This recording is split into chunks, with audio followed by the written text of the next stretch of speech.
While reminiscing on the beauties of the sea, we are set in 1893, during a massive social change for Chicago, the World's Fair. It wasn't clear who came up with the thought, but it sort of appeared out of the blue. America has been blown out of the water through the creation of the Eiffel Tower. The World's Fair was America's redemption.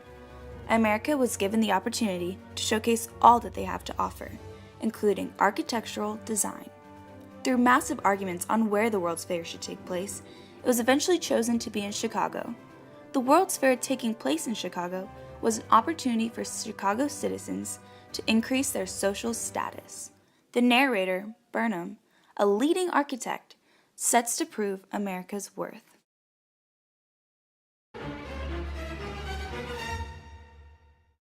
H. Holmes is the primary focus of the story. He is a doctor with a psychotic nature. He is practically a pharmacist by day and a serial killer by night. H. Holmes is a smart man, seizing the World's Fair, taking place in Chicago, as an opportunity to collect victims. Through wit and deceitfulness, he lures his prey and commits several crimes, such as stealing, fraud, and murder.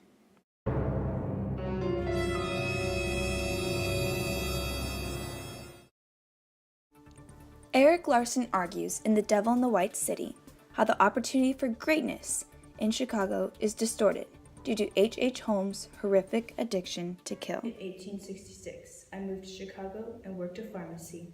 I eventually took over the business and the previous doctor disappeared. Two-story building constructed, creating an elaborate house of horrors.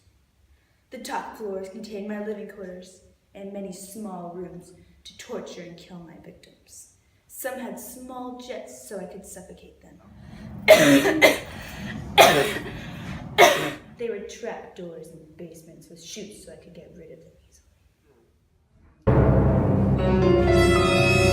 I used the World's Fair as my opportunity to open up my hotel to the public, which I ironically named the World's Fair Hotel. My main focus for victims were women that I could seduce and kill, and others I used for employment.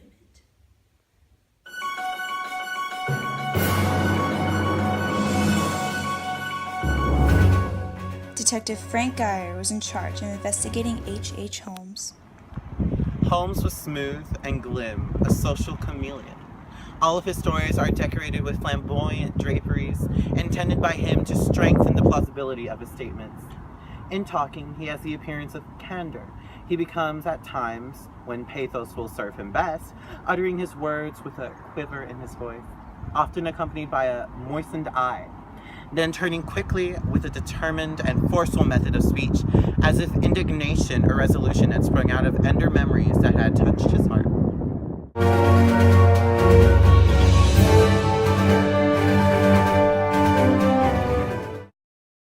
The headline of the local newspaper reported this from the Citizen.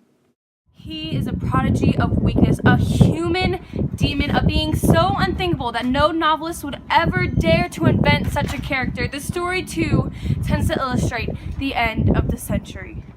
I was born with the devil in me. I cannot help the fact that I was a murderer, no more than the poet can help the inspiration to sing.